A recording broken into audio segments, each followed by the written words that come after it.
Welcome into the Illini Inquirer Podcast. It is Jeremy Werner and Derek Piper. We got so much to talk about because, as we were talking about last week, Derek, we got to catch up with Brad Underwood, and there's a lot of information there, including the Ty Rodgers injury. We'll dive into that, the impact it could have on the team, even though details a little sparse about how long he'll be out, all of that. But also got a 40-minute talk with Brad Underwood, so a lot of information that we can dive into, some of the topics we want to follow up on. But I would be remiss. I've had a lot of people ask me, it's episode 1000 of the Illini Inquirer podcast. Are you guys doing anything special?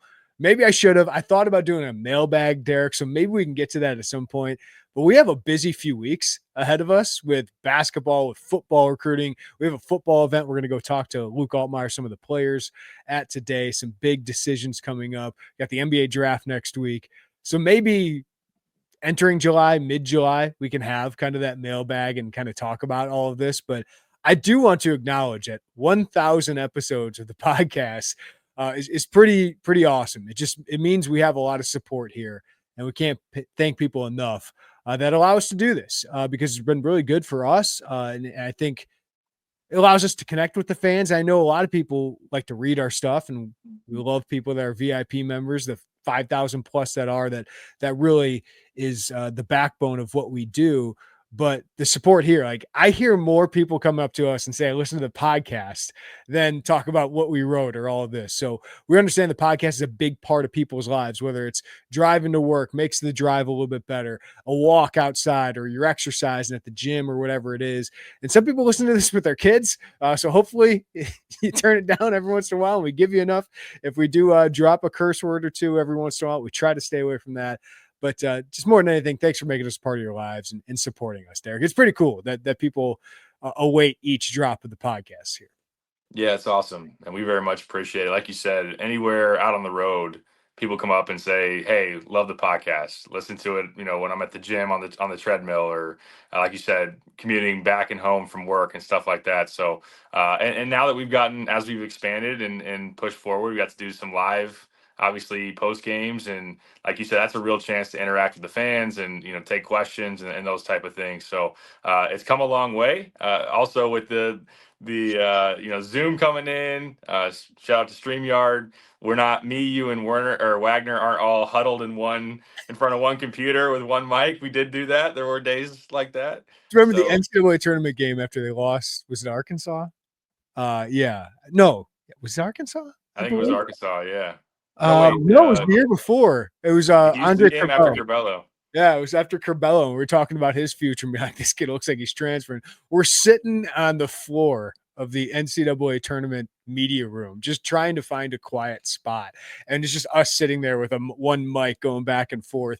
I remember some of the first podcasts we did in the ESPN 93.5 studios because it's kind of supplemental. I did radio, and it was just kind of supplemental. 24/7 Sports wanted us to start a podcast, and I decided to quit radio and kind of go all in on the podcast during COVID. And it's been a lot of fun. And I know, Derek, we have bigger plans, especially you and me, moving forward with this podcast because the reaction's been so great. And I'm an avid podcast listener, so I understand, like, with radio and with the podcast, it is audio.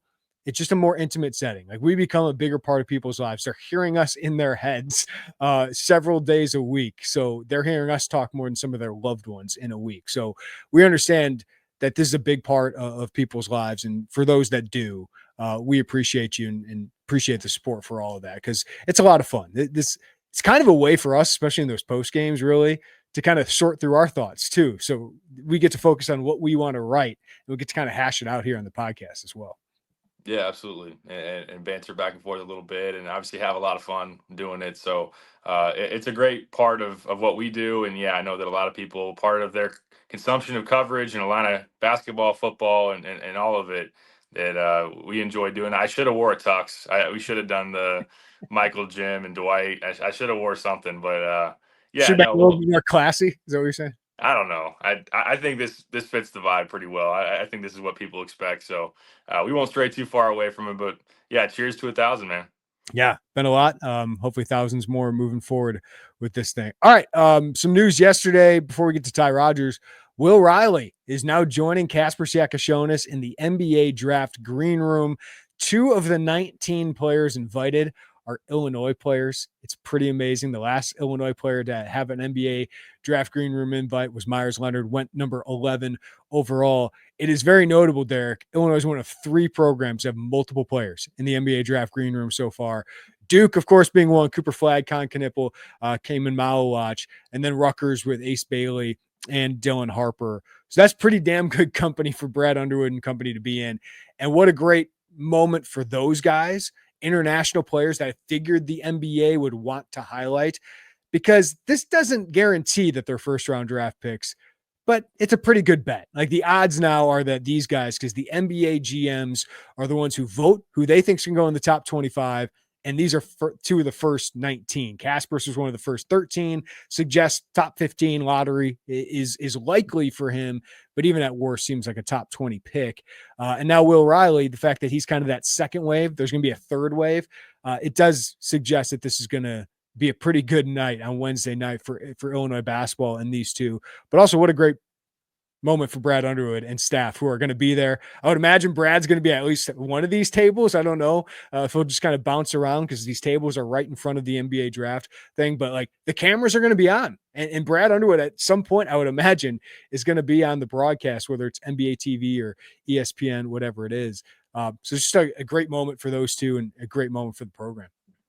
Yeah, it's massive for Illinois. Obviously, the exposure of getting those shots back in the green room when you go to the tables and you get the phone calls, and for having Brad be there, have Illinois as a name, a logo pop up on the screen. That's a big deal. That's what a lot of recruits want to see. And I know that with Kasparis in particular, you're going to go back and sell that in Europe. That's something that's huge in terms of capitalizing on his great finish to his European career, but then adding to that and putting himself in a position to, it's, more and more looks like a solid foundation on being a lottery pick. That's not to say that he can't drop outside of that. There's no guarantees, but the mock drafts have been pretty consistent. Like you said, getting that invite within the first 13 supports that. That's how NBA teams look at him. So that's huge for Illinois.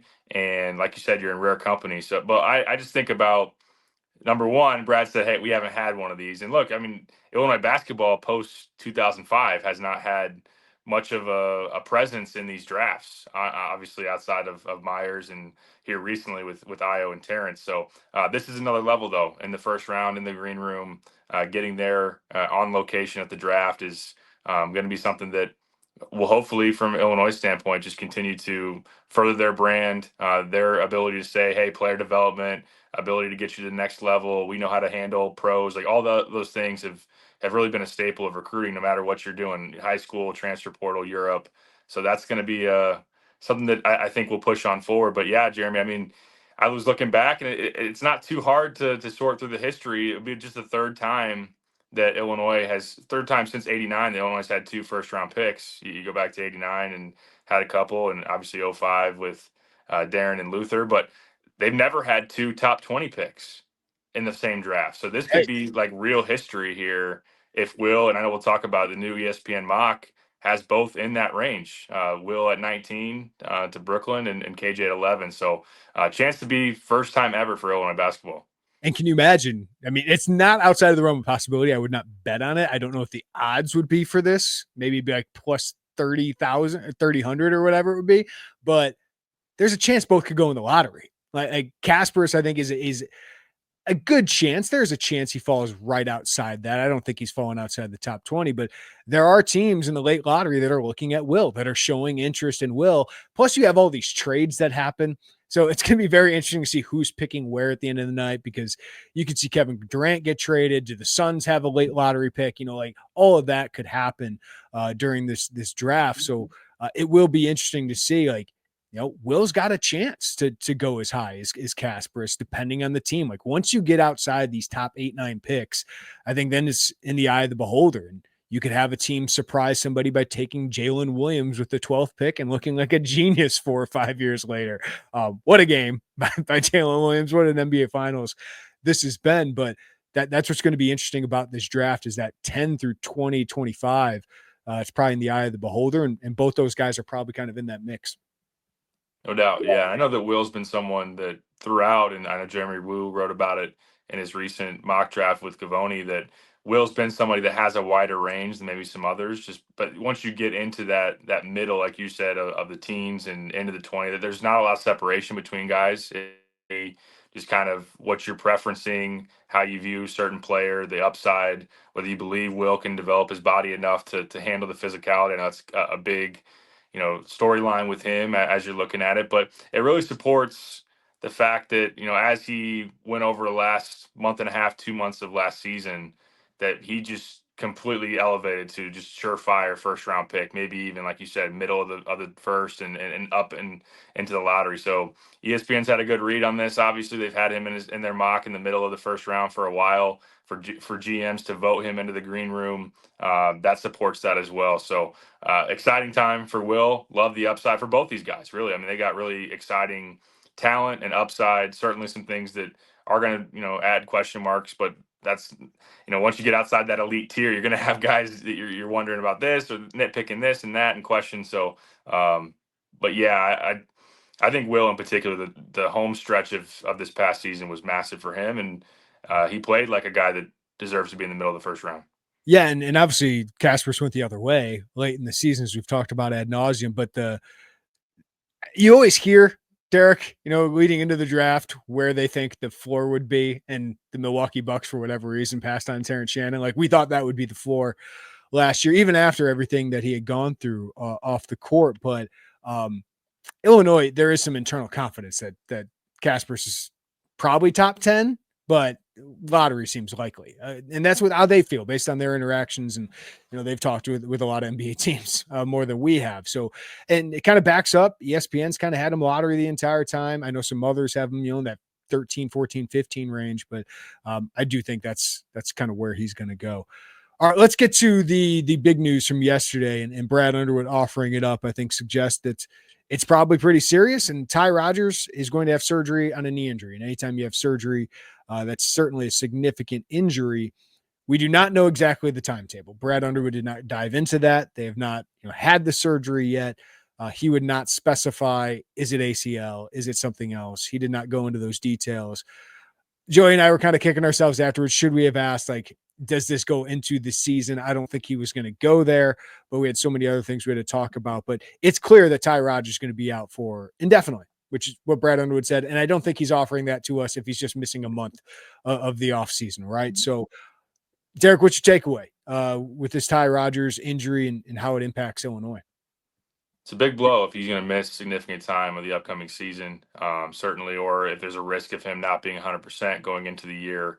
There is a wide range when you think about anywhere from an MCL, meniscus being a possibility as well, up to an ACL being the worst case scenario. If it's an ACL, there's a good chance he doesn't come back this year. I think you look at kind of a median outcome is probably 8-9 months for recovery. You're talking about February, and that's even just to get back to full go. And at that point for Ty, is it worth, similar to a Luke Goody situation when he broke his leg in the Kansas exhibition, comes back late in the year, like, are you willing to risk or just sacrifice that being a year of your eligibility, your earning potential for just a handful of games, especially if you never get back to who your full capacity of physical, but also just getting into a rhythm and finding a role on this team. So if it's an MCL, like, I'm no doctor, but I did do some work on Google AI and see what they could feed me. If it's an MCL, it sounds like 2 to 4 months as far as the recovery. That would probably be around the best case. It sounds like getting it back August, October, enough lead up there probably to be ready by the start of the season. Meniscus would be somewhere in between as far as anywhere from September to December if it's a full reconstruct of that. So like you said, we don't know the full extent. Brad didn't offer that up, but I think him saying it on the front end unprompted, hey, Ty's going to be out, surgery, knee, like, that's serious. And I think we can get into what you'd be missing, but obviously his rebounding. I mean, he's an outstanding rebounder, a very seamless, okay, Merez is gone, who's going to pick up the slack? Ty Rodgers is the easy guy to point to. He's a plus athlete. I think if you're going through this roster and saying who's for sure a plus athlete on this team, there aren't very many, to be honest with you, and Ty's one of those guys. And I think on the wing, in particularly, his chance to become a real plus defender is there, and they sounds like they, just in terms of thinking about this team, they kind of need it, in my opinion. And without him, then you're really you're hurting as far as that area of the floor. Yeah, so my mind immediately goes to, okay, how do they fill those minutes? Because Ty Rodgers was at least a 20-minute a game guy, in my opinion, and they had planned a lot of the other roster around him returning. Right when Mores leaves, it's kind of like, okay, Ty's going to be that role in a different kind of package, and now they have to fill in the rebounding. David Mirkovic, I think, is going to have to play more of that. Does Ben Helmerkaus play more of the three? That'll be interesting. You're giving up something defensively. He played better against some posts and some fours later in the year, but I still don't think we think Ben Helmerkaus is going to be a great defender. I think he'd be a solid team defender, but you just don't have a lot of good plus defenders. We'll talk about the defense here in a little bit. Kylan Boswell's a great defender, on-ball defender. Brad Underwood seems really high on what Andrei Stojakovic could be as a defender. But, the Ivicic boys, they give some rim protection, but they can be taken advantage of with the foot quickness. Mirkovic, I think, is quicker than we thought he would be, but is he going to be a great defender? Underwood seems a little higher on him. But like we talk about big wings, some fours, who's going to bother them? And Ty Rodgers felt like a big part of that. If you're counting on Andrei Stojakovic to be like your go-to wing defender, I think it's a different conversation we're having about this team. And now Jake Davis is going to have to play some more minutes potentially. And while I like him as a team defender, I don't think he's a strong individual defender. Like he's going to be where he needs to be and when he needs to be there, Derek. But the athleticism is not great. He's solid sized. And then you're probably counting on a freshman like Brandon Lee to play a little bit more than you expected. So great opportunities for like a Jake Davis, Brandon Lee. We'll see about Keaton Wagler. He's got to add some strength and is more kind of a lead guard offensively. But yeah, you're going to count on some of those, and maybe we look back on this and say, good thing Jake Davis came back.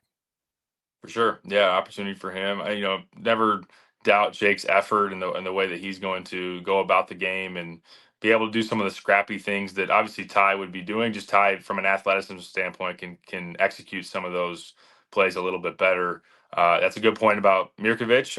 I've thought, and as we've talked about before, some of the choices at that 4 spot between Ben and him, and particularly, yet the 3-point shooting of Ben versus the rebounding of Mirkovic, and then you kind of sprinkle in some of the same weaknesses in terms of not wanting to defend too much out on the perimeter because of the foot speed and some limitations as far as that goes. So that's one thing that still makes me hesitant on Ben playing the 3, but you might have to based on necessity or just kind of be willing to give something up. Obviously, if Ben's shooting the cover off the ball, then maybe you're really kind of willingly going into that, knowing what you're giving up or what you're getting. So that's part of it.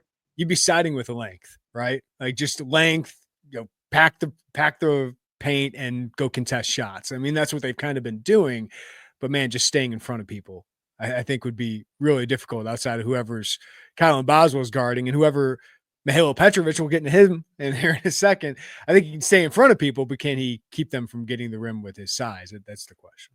Yeah. And just as you go on down the line, yeah, I think that I've thought about what if you face a team that's got just 2 stud guards and 2 really good, creators off the bounce and maybe some guys that are physical. That's something that you could have a lineup where if you put Ty out there with Kylan and Mihailo, that maybe you put Mihailo on an off-ball shooter and let Ty and Kylan take those 2 guys in terms of primary matchups and being able to, guard your yard, keep guys in front, and have size too to be imposing there. So that was part of him being a pretty big asset at that end of the floor. We're still waiting to see Ty Rodgers become the defender that we've long thought he could be, at least consistently. I'm not going to act like he's been a bad defender his whole time here at Illinois. Obviously, he hasn't been. But I do agree that Stojakovic could surprise some people. If he's Matthew Meyer-like, I know in terms of just being active and using length and contesting shots, maybe taking a few less gambles, but that could be a nice piece to your defense. But I wouldn't want to get into a situation where I'm naming him as my second best defender or just not having a whole lot else there around in terms of, like you said, a short list of plus defensive guys. What do we know about Brandon Lee as a defender, Derek? I don't know how much you've dived into that, but like he's obviously got the size, right? And he's here, right? He's here and he's practicing. He's going to get a lot of reps here with Ty Rodgers out. So, I mean, he's got the body type you'd be looking for to replace a Ty Rodgers as a defender. But what can he do on that side, do you think? You said it right there. From a physical makeup standpoint, he looks the part. He is a scrappy player. He is somebody that plays with effort and physicality. Admittedly, watching him in the EYBL, he was more wired to score. I think that's where a lot of his focus and efforts were. And sometimes it's hard to see what guys are truly capable of, or just admittedly seeing them fully dialed in to the defensive side. So there wasn't a whole lot that stood out, honestly, about his defense, other than, he's got a physical side to him that I like him being able to come in and not be overwhelmed, not have guys that can just bully him. I think that's something that you'll at least have a nice base of strength. And, again, he's somebody that is a tough player and willing to mix it up a little bit. So if he can just fully buy into that, and with freshmen, though, another thing that's hard to predict is mistakes. Guys, learning a new system, a lot more intricacies of switches and positioning and rotation and all of those type of things. Like, can guys just not make mistakes when they're playing at this speed, at this level of play? We'll see if Brandon can be decently sound there for a freshman. And that's why you'd think guys like Davis and Hummerkaus that might not be as physically gifted, like just you can count on. They're going to know where to be and when to be there. But if I'm the Illini coaching staff, I just show them film of Adam Miller from his freshman year about how he defended. He defended and shot the ball. And I know Adam came in as a better shooter than Brandon, but that's why I'd show him and say, this is how he got a role. If you do this, commit to this, just do these things, keep it simple, you can find a role on a very, very good team. So it'll be interesting to watch with that. But certainly you just feel for Ty Rodgers, right? If he misses time during the season, he redshirted, preparing for this season, whether it was with Illinois all along or not, like he had prepared for it for this season. Now, if he misses the season, he gets a medical redshirt. He'll still have 2 years of eligibility left. But just a bummer for a guy that I was excited to watch to see how he did fit in. And I think Illini fans were ready to cheer for because nobody does this. Nobody sits out a year and then returns to a team without an injury. So it would have been, he's a heck of a program guy. I know he's got the leadership capabilities. They're going to miss some of that. I think Kylan Boswell and Tomislav Ivic can cover that, and Ty can still be a voice with this team like he was last year. But just a bummer for a kid, and I guess he's a young man and a player that I really respect. Yeah, and everybody inside that program has a high thought of who Ty Rodgers is as a guy, as a player. And you feel for him, no doubt about it. And someone that already you had to imagine is just starving to get out there and play a real game yet again. So you hope that this isn't a situation that takes a lot of that away. But again, we'll find out more as time goes on. So I'm sure he's down. I'm sure he's hurting right now in terms of that. Hopefully it is a more optimistic or just shortened time window to come back, and this isn't going to be a worst case scenario type of thing. I did want to bring up, because some I'm sure are asking about this or wondering about this. It does stink that you were a week away from showing up on campus and getting into workouts and playing pickup. Look, I'm familiar enough and seeing what guys do in the off season on social media and all this kind of stuff. Like, hoopers play ball, like that. They get out on the court, they play 5-on-5. I don't think this is all too uncommon for somebody to be playing, back home or wherever, playing some pickup and getting hurt. Now, I know that if this was a football player playing pickup hoops, like baseball player, like at the pro level, you got stuff in your contract that a lot of times says you can't do that kind of stuff. And then if you do and get hurt, like that can hurt, your contract and what the team's on the hook for and those type of things. So I don't think this is something that Ty Rodgers is operating outside of what he should have been doing. It will be interesting. We were talking outside of this podcast that in the rev share era, once you start, signing deals with teams and they are pay for play, like straight up, there will be some protections probably from a team standpoint in terms of what you can and can't do away from the basketball team. But I would still imagine for a basketball player, you want to let them play ball. So yeah. I don't think this is they would know more and Ty would know more, but I don't think it's a situation of him stepping outside of what he should have been doing. Yeah, we don't have access to those contracts to know if that's in there. It's not like this is an ATV accident or he went skydiving or something like that. You know what I mean? Like he's playing ball, and that's what these guys do. And there's always an injury risk to anything physical you're doing. whether it's a guy lifting weights at home or whatever it is. It's just a bummer. It's just a real bummer for Ty Rodgers and the Illini. Summer is here. More sun, more light, more time to do all the things that make summer so special. And the number one thing you don't want to be doing all summer, spending hours cooking inside.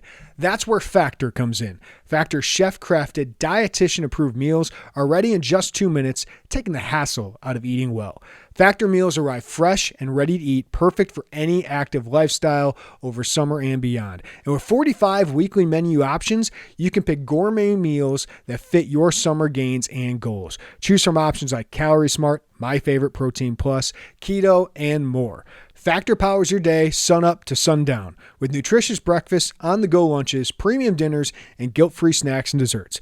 Factor has your whole day covered. So enjoy more this summer. Get Factor if you want all the flavor and none of the fuss. Get started at factormeals.com/Illini50off and use code Illini50off to get 50% off plus free shipping on your first box. That's code Illini50off at factormeals.com/Illini50off for 50% off plus free shipping. Factormeals.com/Illini50off.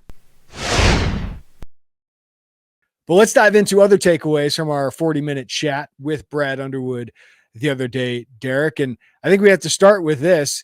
David Mirkovic and Mihailo Petrovic aren't here yet. So David Mirkovic still going through the admissions process at the university. Zvonimir Ivasic is on campus, by the way. Sounds like they're in the final stages of that. But Mirkovic obviously signed. They've announced it. They have not announced Petrovic quite yet. Brad Underwood could not talk about him specifically. Did mention we have one more who is coming in. I will say, Derek, Illinois got a lot of experience with this. They have a lot of experience with admissions process at the University of Illinois. They have a lot of experience with the visa process, and these guys are not coming from China or Russia. So I don't think it's as big of a deal, or the Middle East, right? They're coming from Eastern Europe, as Brad Underwood said. We have positive relationships with these countries. So I don't have a lot of concerns about that, but obviously the admissions process, there are hurdles to go through when you have transcripts coming from overseas, especially for a 22-year-old Petrovic. So he hasn't been in school in a little bit. Mirkovic has been taking classes, all of that stuff. So that seems like they're pretty confident there. But just what do you make of this, Derek? What's the panic level? Because Illini fans are going to panic, obviously, until these guys get on campus. And there is an unknown until they do get on campus. Because even Ivasic got on campus last year and didn't get cleared until a week before the season. So it's a lot of hurdles you have to jump through with these guys.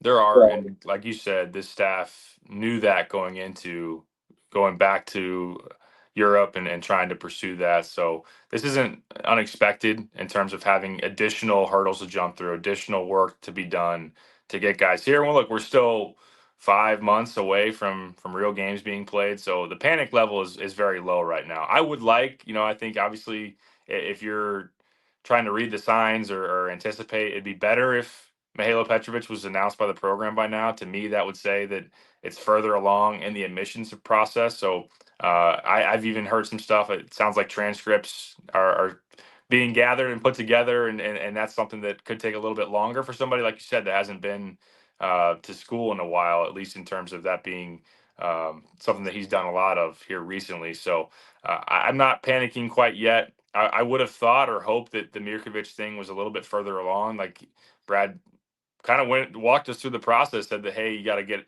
through the admissions, then apply for an I-20, and then you're talking about getting a visa. So they're not even yet through the final stuff with the university with Mirkovic, where you maybe hope that would be the case. But it is still, as we know, like these aren't quick processes. This isn't like correct. Turn it around in a day kind of process. Absolutely. And then some of it is a little bit unpredictable. Like I know that when they thought Tommy was ready to come over, it took another extra week or two because he had to get through approval of the Croatian embassy. So some of that stuff, like Brad said, you don't expect too much holdup or we're worried about the country that he is coming from, those type of things. But I think that you're just hopeful that you can get Mirkovic here. And Brad set the line sooner rather than later. Would that be by 4th of July? I may be a little bit more worried about if Petrovic shows up in time to do anything of substance this summer. Maybe it's too early to say that, but the fact, again, that he hasn't yet been announced. He's got transcripts to worry about. Then you get to the visa stuff. So I think if you get him here, early July would be awesome, but that might be a little too optimistic. But at the same time, even if he's not on campus until August, you're going to have a pretty good lead up for him to get acclimated. But it's important for someone like Petrovic to be a point guard and learn his teammates and the system and everything like that. Mirkovic, if Ty's going to be out for a big, like you said, if Ty's going to be out a big chunk of this season, possibly even all of it on the worst case, like the window of opportunity is huge for him. So getting him here as soon as possible, working with Fletch too, those are things that could really benefit him. Yeah, the hard part is this is the downside of adding European talent, right? Is that you got to get them here and it's going to be staggered. It's not going to be an easy process. Like Andrei Stojakovic is already here because one, he's an American citizen, but like he was at Cal, right? Zavonimir is already here. He's got to get through the admissions process in Illinois, but he's already had the visa, right? He's already over here in the States. So that's an easier transition. These other guys coming over for the first time, it's going to take a little bit more time, especially when they're coming back to school after, not being at a university over there. So that's the downside of this is you're going to have this staggered summer that can be tougher for a team that's got a great early schedule. Now, as long as they're here, as you said, by August or whatever it is, you got plenty of time to ramp up and to get these guys ingratiated in the team and all of that. But it's just the earlier, the better. But that's kind of the downside of taking some European talent is you don't get them here is earlier. I mean, Tommy took some time to get over here. Kasparis, I know he got over here early, but they gave him some time off, and then he went back overseas to play in a tournament and then came back. So there's just a little bit of unevenness, right, in getting that team together and working out together. But everybody else sounds like they're here outside of Mirkovic and Petrovic, and you just got to get Big Z cleared through admissions before you can start practicing with the team, but at least he's here. Right. And it's a reminder again of some of the extra work that admissions has these days with guys bouncing around, Z being at his third school and all those things that you got to deal with. So it's a reminder, Derek, of one, this is a university still, despite the revenue sharing era. And number two, when you get in international recruiting, and they wrote this in my lead, you're starting to deal with the complications of the international relations and international affairs. And it is very complicated right now to not get too serious about this, but there's a lot going on in the world. And this admissions administration's approach to some of these foreign visas, again, not from the countries these guys are coming from, but it's, Jeff Alexander's talked about some of the experiences he's had where it's like, yeah, I have to deal with, like, if there's tumult somewhere, like, I might not be able to fly there. Like, it's just certain things you got to be aware of a little bit more. Yeah, it's very interesting as you think about that, and maybe some. So I think there's obviously enough talent out there in the countries that you're not worried about to be able to make it. Certainly, more than worthwhile, and Illinois is going to continue to thrive over there. I would imagine they've got great relationships and continuing to show that talent pool that they know how to develop and gives good situations for them. But to be honest, they've been wanting to get into China before, and I obviously don't think that's going to happen now. So it's very interesting to kind of relate what's going on in the world with the basketball opportunities and talent and those type of things. But you got to think about that stuff, which it wasn't that long ago would have had no thought of it. No thought of it. You're probably wondering, what does Chicago think of Illinois? Those type of things. This is a new day. Yeah, and while Trent Frazier is crushing it over in Russia and having a great career, I don't know if they could sell that to other prospects right now in Russia. Could be difficult right now. I would say, like, sounds like Mirkovic, they don't think is going to be much of an issue, that he will get here. And as you said, Derek, I would imagine that will be sometime this summer. Petrovic could take longer. So I'm not panicked yet, but it's just they're not here yet. And that could obviously impact workouts and how quickly this team can gel together. All right, the other big thing we wanted to ask about, and probably even more of a question with Ty Rodgers out, as we talked about, is we asked about defense. And one of the biggest pieces of news here, not that it was unexpected, we kind of talked about it, Camryn Crocker, the new assistant, is the new Illinois defensive coordinator. Sounds like Zach Hamer now will be more player development on that side of things. So you have Tyler Underwood, offensive coordinator, continues after 2 years of finishing in the top 15 of offensive efficiency. Now Camryn Crocker takes over as defensive coordinator. Before we dive into what we think they could do, what does that tell you, Derek, that Brad Underwood went and got a different defensive coordinator? I think it's interesting. I think, to be honest with you, when I looked at Camryn Crocker's profile and what he had done previously and reading through his bios at Colgate and Stanford, he looked like a very seamless player development guy. That was thought to be, based on what he's been profiled as, to be his strength, to be his greatest asset, as somebody that's worked with, pros at Stanford, Harrison Ingram, Zaire Williams. And that's something that he's very well known for. Well, obviously, you lost that in Tim Anderson. Yes, he was part of a staff that had a top 30 defense there at Stanford one of those years, and they forced a good amount of turnovers. It's interesting, though, for Brad, I don't think he's going to look for a system that's going to even come close to the type of style they played early in his tenure of really getting out in the passing lanes and forcing a bunch of turnovers, but giving up a ton at the rim.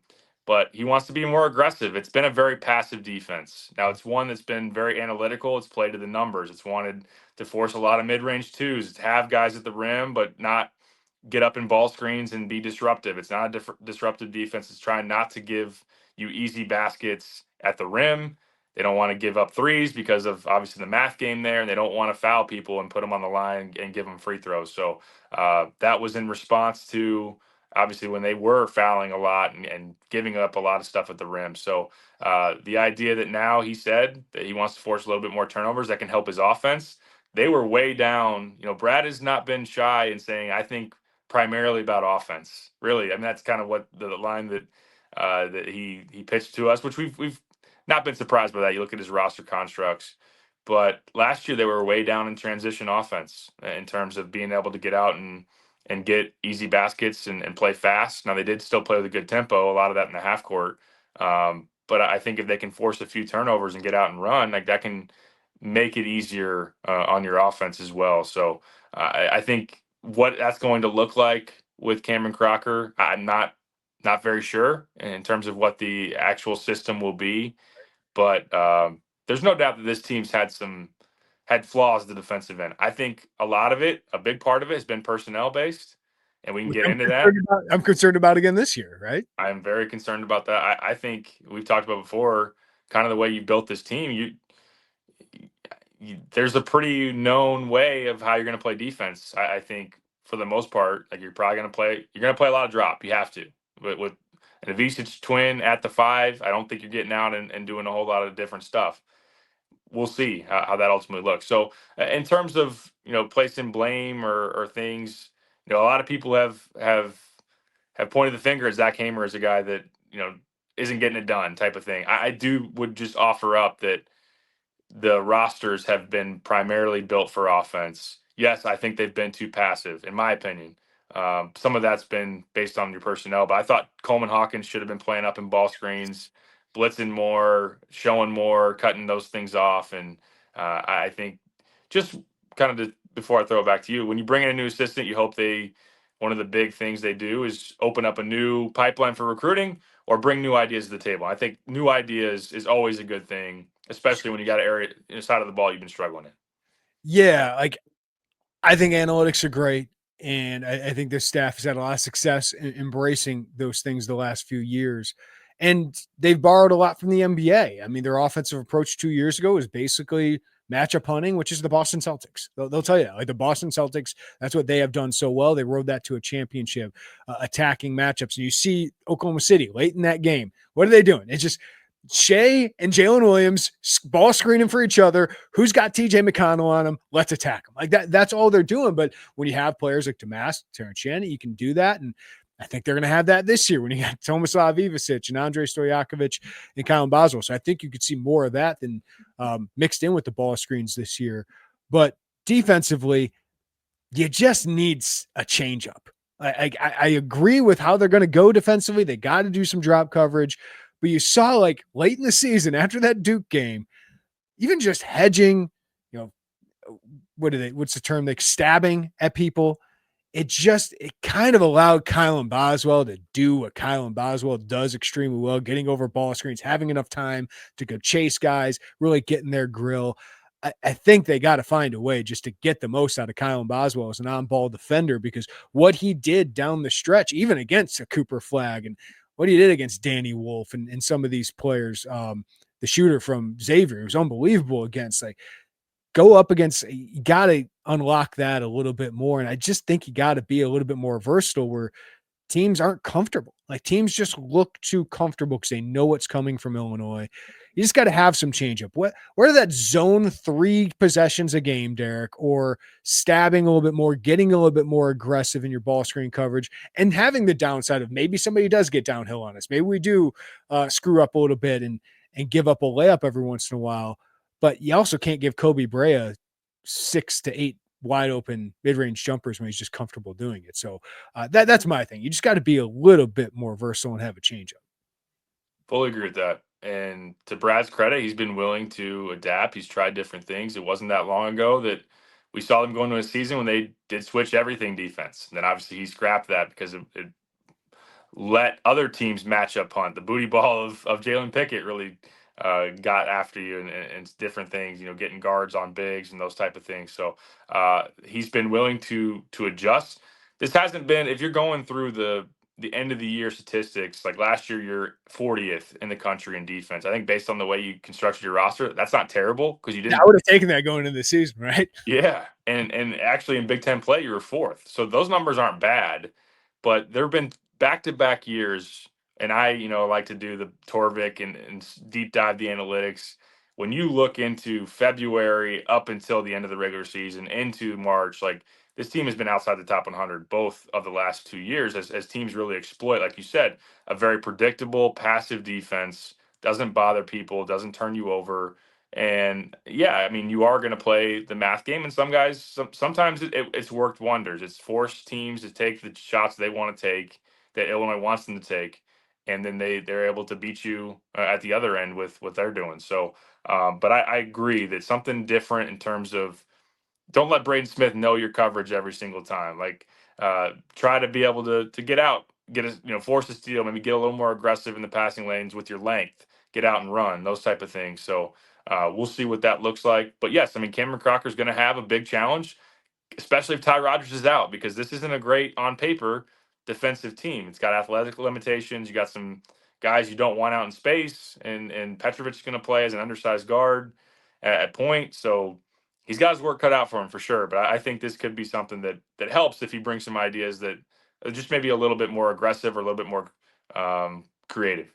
Yeah, I was going to ask you, like, what do you think he would suggest? I mean, you got Petrovic, undersized. Kylan's unbelievable defender, can guard any position basically on the court. Stojakovic is long. Brad was raving about his athleticism yesterday. Does block a shot per game for a wing, which is kind of Matthew Meyer-like. I think he'll be a little bit more locked in mentally than Matthew was at certain times as an off-ball defender. Ben Murkhouse has length. The Ivicic boys have length. So does Mirkovic. So, I mean, zone could make sense at some points with that roster. It's kind of been anathema to Brad to do those kind of things. But I do think the best defense is drop coverage for this team. It'd just be interesting to see what wrinkles he will add, because I do think it's a good thing that Brad is going outside, being like open to other ideas and not being stubborn. That is one thing Brad Underwood has not been in his career, is stubborn. He's always willing to change. And I think it's been a big strength of his. So if I'm an Illini fan, I'm at least encouraged that he felt the need to change things up a little bit and put somebody else in charge of the defense, because it's going to force him to rethink some things. Absolutely. I agree, though. I still think, I don't know how you play more in terms of what you're going to primarily do. I don't know how you are not in drop coverage most of the time, just based on the roster construction. So that's something that they'll have to explore in terms of what else they can actually get away with doing. Can they unlock something with foot speed, lateral mobility with the Ivicic brothers to at least get up and do a little bit more? I don't know. I'm thinking of this NBA Finals because they're always taken from the NBA. The Pacers, like, full court pressure. Is that something they would embrace, right? Because, I mean, you see McConnell, like, making these backcourt steals and flipping games based on this. Is that something you do with Petrovic? Like, because 94 feet, he doesn't have to worry about somebody getting to the rim at 94 feet. Maybe you just sick him on somebody, and Boswell and Stojakovic are kind of coming up into passing lanes and forcing some guys to be uncomfortable. That's one thing I've thought about, because if you're watching this NBA Finals, like even these NBA players who are great, SGA and Jalen, they have struggled at times with dealing with this pressure, because dealing with it for 40 minutes is tough, even for NBA greats. Absolutely. Yeah. And Petrovic can be a pest. I know that Isaac Trotter wrote in his overview of the Illinois roster, he looks like an Energizer bunny out there in the Adriatic League. And yeah, I think he's somebody that can, like you said, if you're in the backcourt, him just being a hound on you is something that you don't worry about him only being, 6'1" and scoring over him or powering through him a whole lot. So there's some things within what Illinois has done. Like, they've been so scared to play in rotation. They haven't wanted to show a lot of help. It's been island defense a lot. And while that does not give up then kick out threes, it just does not provide help on drives and allowing guys to get in the gaps. Maybe that's something that they do a little bit more, is a little bit more gap help and rake with trying to hunt for steals that way. I'll have to go watch Stanford back, and not that it would be a guarantee that Crocker would take that defensive style, but I think it's the 21 season. They were top 100 in turnovers forced. Now, not that every roster is going to be different in terms of composition, but I know Brad even mentioned yesterday, they don't want to sacrifice forcing turnovers for giving up offensive rebounds. I think there's going to be some real things with Brad that he's not going to want to give up to change. Like, I don't think he'll want to give up, a bunch of threes. I think he's still very much going to be a math guy and trying to win the math game. I don't think he wanted, give up a lot of open threes, give it up offensive rebounds. So within the, kind of still sticking to some of his principles and his staples, but there's room to do some different stuff, and I'll be interested to see what that looks like for sure. Yeah, the last thing I want to mention is, if Ty Rodgers does miss time, you do worry about rebounding. I mean, you lost Morez Johnson Jr. too, and while Mirkovic you feel can replace some of that, I mean, Rodgers is rebounding from the 2 or the 3 position most of the time, maybe a little bit as a small ball 4. Boswell needs to continue to improve as a rebounder. I would imagine Stojakovic, he's a better defender than Will Riley, that's for sure. And I think you can replace that rebounding. Petrovic is not going to rebound like Yakashonis. Like, it's one thing that Yakashonis kind of got overlooked about, is he's a really strong rebounder for a guard. And then obviously he could push it in transition, though that wasn't his strength. So these other guys are going to have to step up as rebounders too, because that was one of the strengths of this defense, was just how dominant they were as defensive rebounders for most of the season. Trey White, good rebounder. Morez Johnson, obviously fantastic on the glass. Like you said, Kasparis really was able to stuff a stat sheet for a guard in that area. So you're going to need, Tommy put up good rebounding numbers last year. I think Z, on a per 40 minute, pretty good defensive rebounder. That's something that he can bring to the table as well. Yes, Mirkovic, certainly. I don't expect Ben Henriquez to be all that different of a rebounding presence. You'll need Stojakovic to go in there, and obviously Kylan to build off of what he was doing late in the year. But that's something that, if you were, I know, even had a mailbag question within the last month of, is there an area where you think Illinois will definitely be worse than they were last year? And before Ty Rodgers' injury, I thought rebounding was going to be that, because they were top 5 in the country in rebounding margin last year, and that's something that we're probably already going to take a little bit of a step back. And with Ty being out, if he's going to be, that's something that is really going to hurt. Yeah, that's why, even though he's not the same position, I just look at Mirkovic as becoming so much more important now. Also, Ben Henriquez got to rebound better. Got to rebound better than what he did last year. All right, I did look through the transcript. I found 2 elites from Brad Underwood. One was talking about Terrence Shannon Jr. becoming an elite defender and getting his way to the NBA and making an impact. The other one was when I asked about Andrei Stojakovic, and I kind of asked about his offense. He said he's an elite athlete, gifted athletically. He kept talking about Andrei Stojakovic's athleticism. I think we think about his size, his skill, and his potential as a shooter, given his father was one of the greatest NBA shooters of all time, and Peja Stojakovic called him an underrated shooter, thinks he can get to the high 30s as a three-point shooter, but he kept talking about athlete. Like, what did you make of that? I don't know if Andrei's an elite athlete, but Brad trying to make a point that maybe we're underrating him.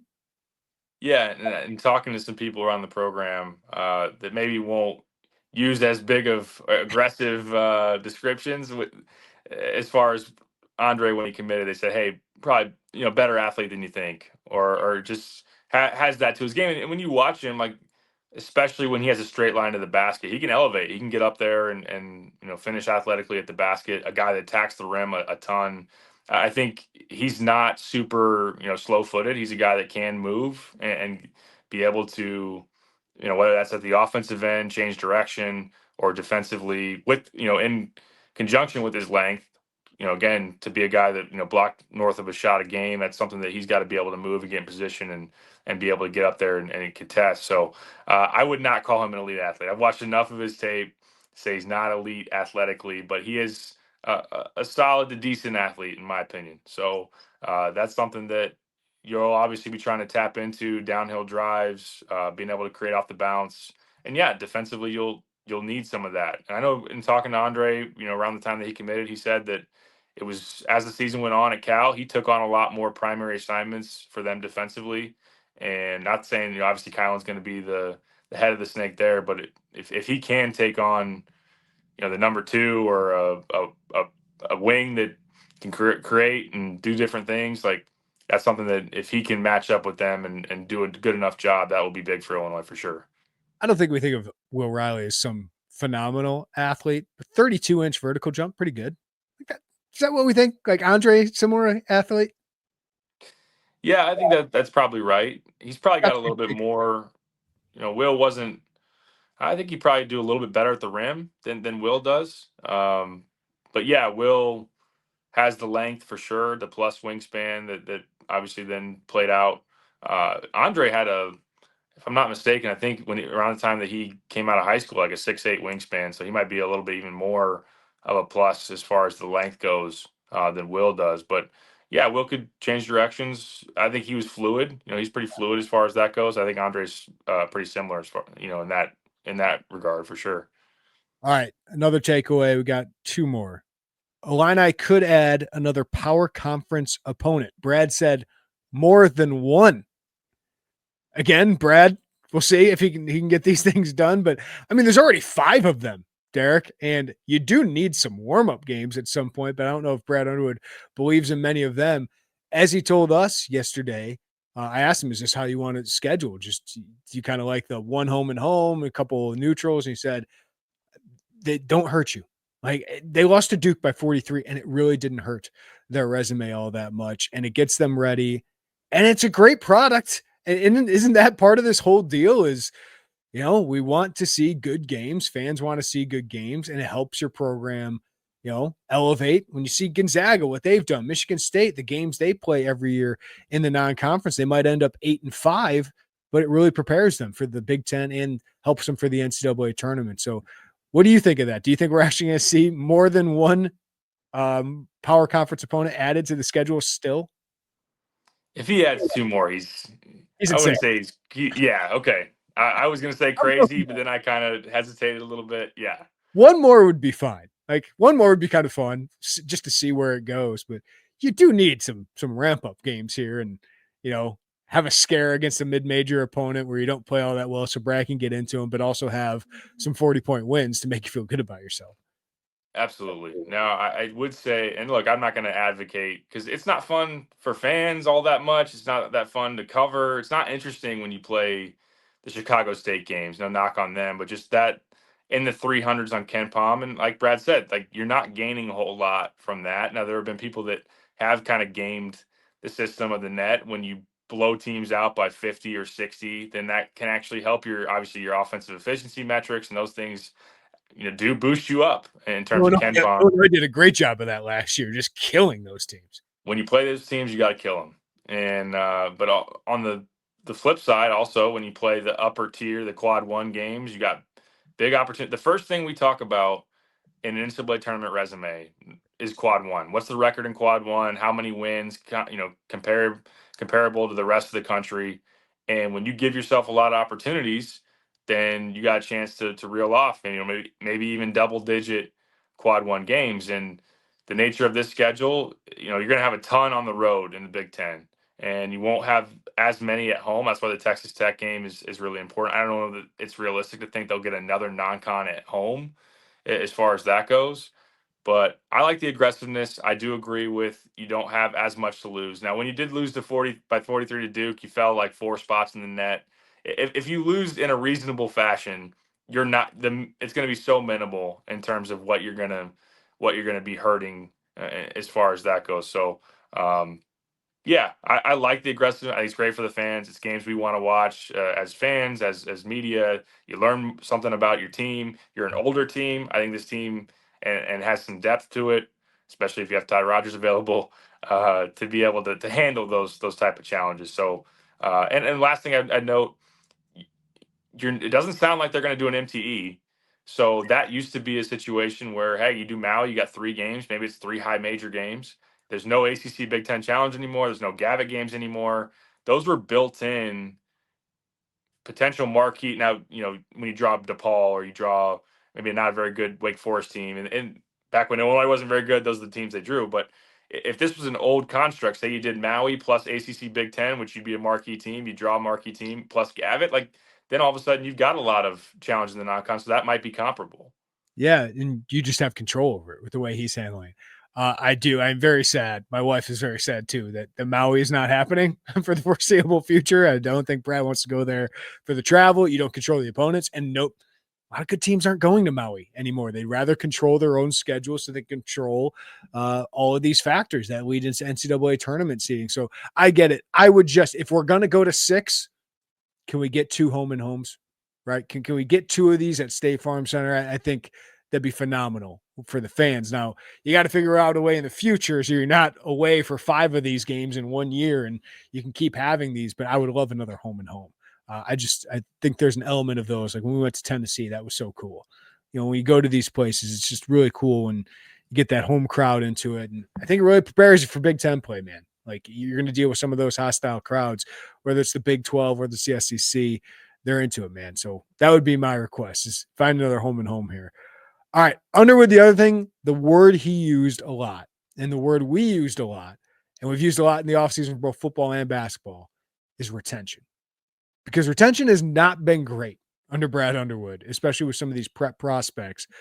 But he has gotten Terrence Shannon and Coleman Hawkins to come back for multiple years. He's gotten Ayo Dosunmu and Kofi Coburn to come back for more years than we thought. So his retention of his stars has been really strong, and that continues now with Kylan Boswell, Tomislav Visic. But we're talking about guys like Ty Rodgers, if he can play this year, but Ben Humrickhouse, Jake Davis, like that isn't for nothing. And those guys can make a big impact on the team and in the program.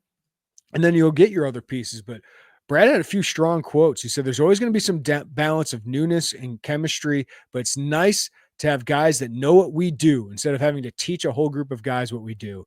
Retention is something that here at Illinois, we're focusing very hard on making sure that the guys we have get better, continue to work, and that we keep them. We just feel that we can keep adding the right pieces, whether it's a high school kid or portal kid, but retention is something we're really focusing on. There's nothing better than having guys that have been in your system and guys that are back. What do you make of that, Derek?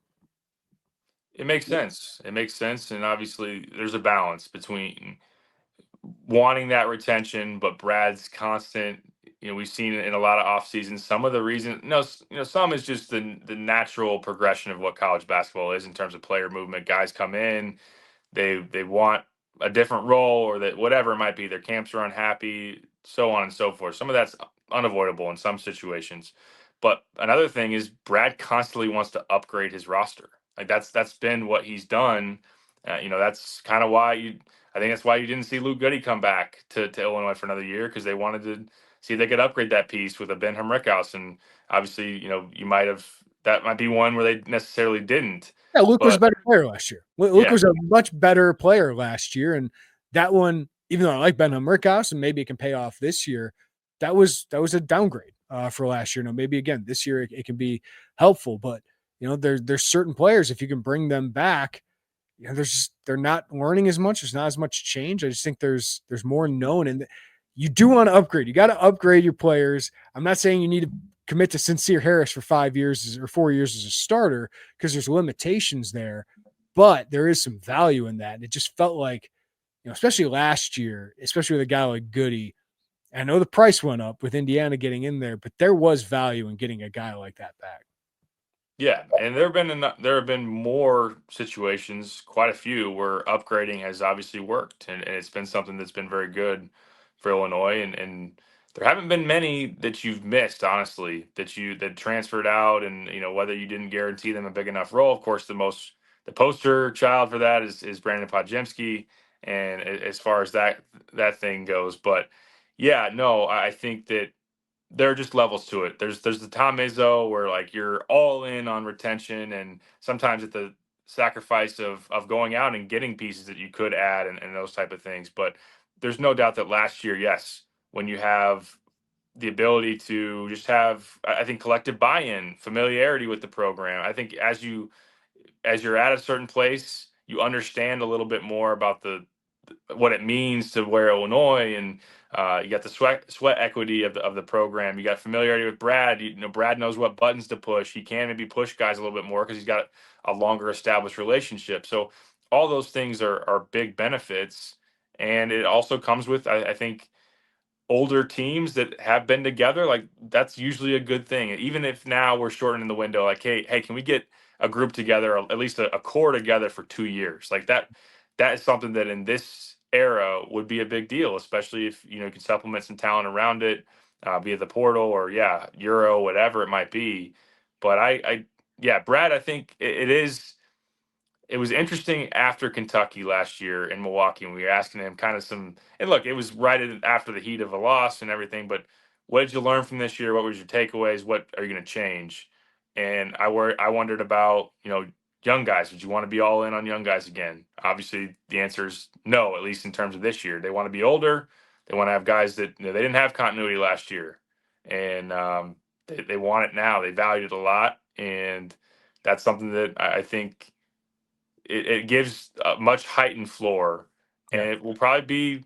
Brad loved coaching that team 2 years ago. Now you brought in a lot of new pieces that year too, but I think it will take some of the stress off of teaching them a whole new system.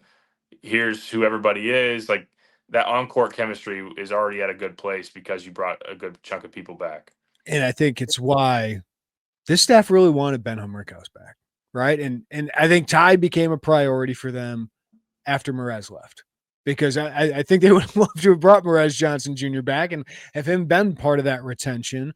But once he was gone, it's like, well, we want somebody that knows us, that is going to be here. So they value Ty Rodgers a lot. And I think Jake Davis, somebody like that, has a lot of value in just knowing who they are. And I think we don't talk enough about him at sometimes, but like having a guy who's okay being a rotation player and sometimes maybe a fringe rotation player, there's a lot of value in that and nowadays. And there's a reason you don't see a lot of the teams that turn over 10 roster spots every year going that deep in the NCAA tournament, because there's so much to figure out throughout the year.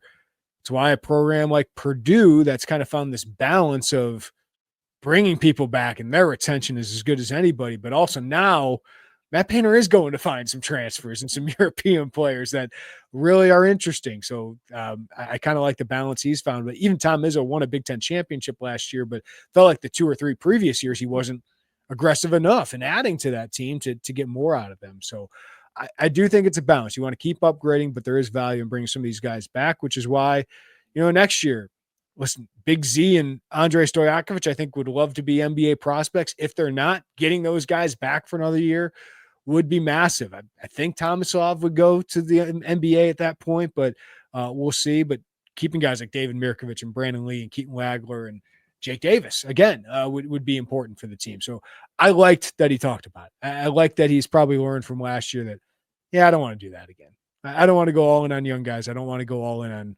recreating a roster every year. There is value, and guys who might be a little limited, might have some flaws, but if they're good for our culture, our program, like let's try and bring those guys back. And of course, Colin Boswell and Tomislav Visic are at the top of that list.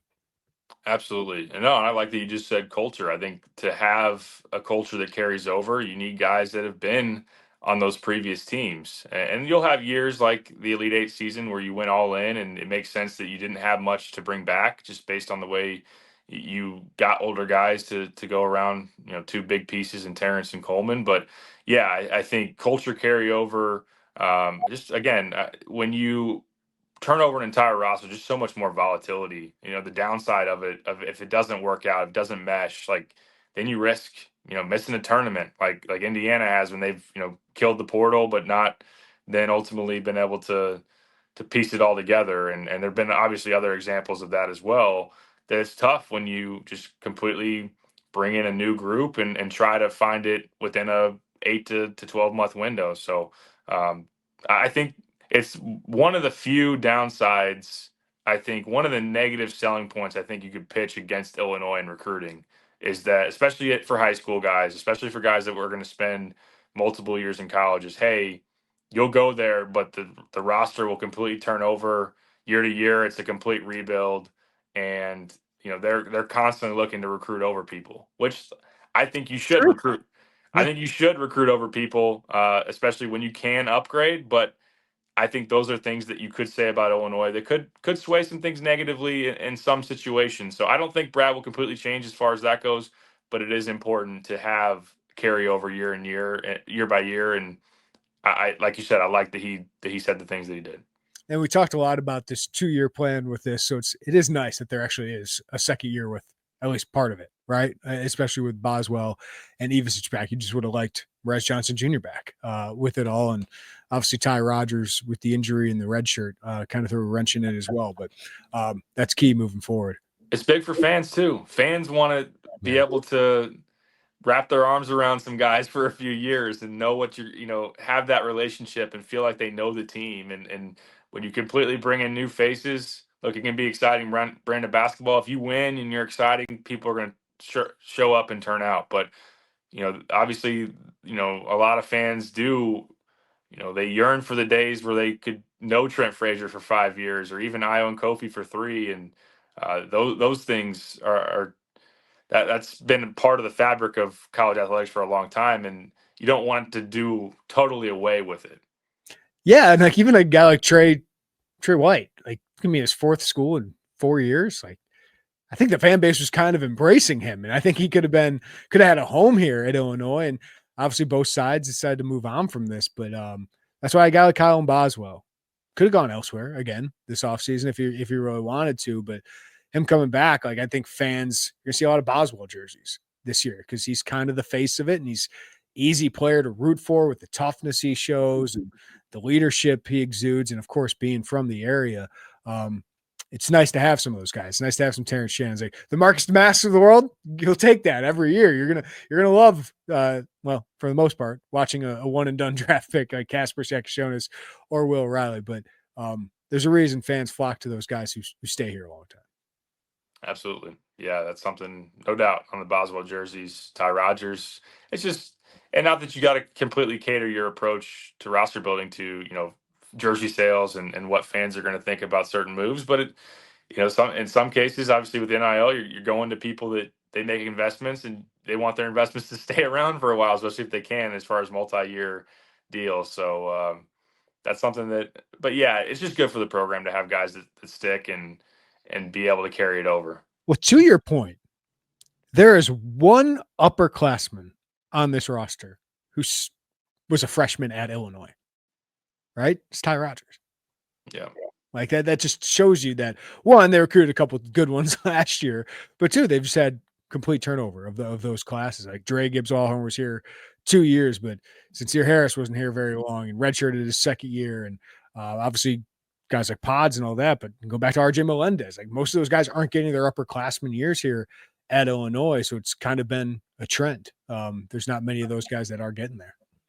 Right. Yeah. Jaden Epps, Sky Clark, obviously, Amani Hansberry. Like, to Illinois' credit, though, a lot of those guys that have left the fold, you have gotten players that have been better, and you haven't regretted you watched them somewhere else. Monty's turned into a nice player as we expected, but in a lot of cases you haven't missed that player. So again, it's kind of balancing, upgrading certain players and pieces, and you can go to the portal and get old, and if you find the right, that's what they did with Quincy and Marcus and obviously Justin Harmon, and sometimes you can get good chemistry just because guys haven't played together. Sometimes you can achieve that if you recruit the right guys that mesh into what you want to be about.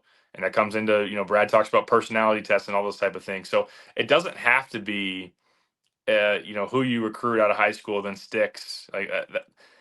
Some want to do that. Purdue wants to do that. Michigan State wants to do that. But there could be bonuses to it. And it's not a one size fits all. You got to be able to adjust based on talent, need, all those type of things.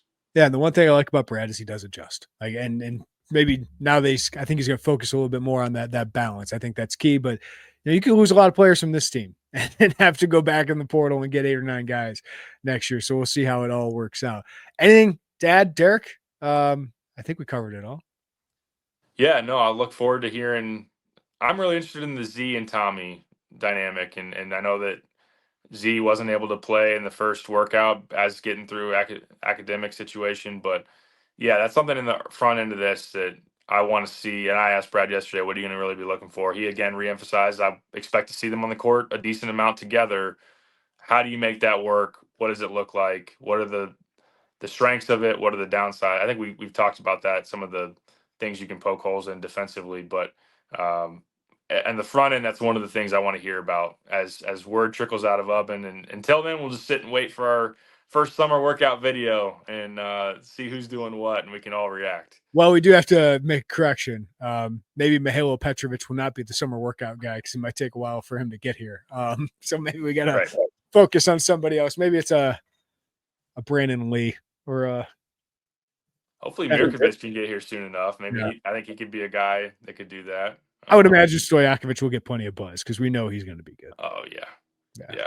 Ty would have been the guy that'd be really interesting to watch and see what he's doing too. It was one of our go-tos, summer workouts. How's it all fit in? So sadly, we're not going to understand that here. But I think we covered it all. So we appreciate you guys listening to the Illini Inquirer podcast. Give us a follow, a rating, review, wherever you get your podcast. And you haven't done it yet in episode 1000 of the podcast. If you're watching on YouTube right now, hit that like button, subscribe to us, hit that notifications bell. It really, really helps us out. But for Derek Piper, I'm Jeremy Werner. Everybody have a great day. Take care of each other. We'll talk to you next time right here on the Illini Inquirer podcast.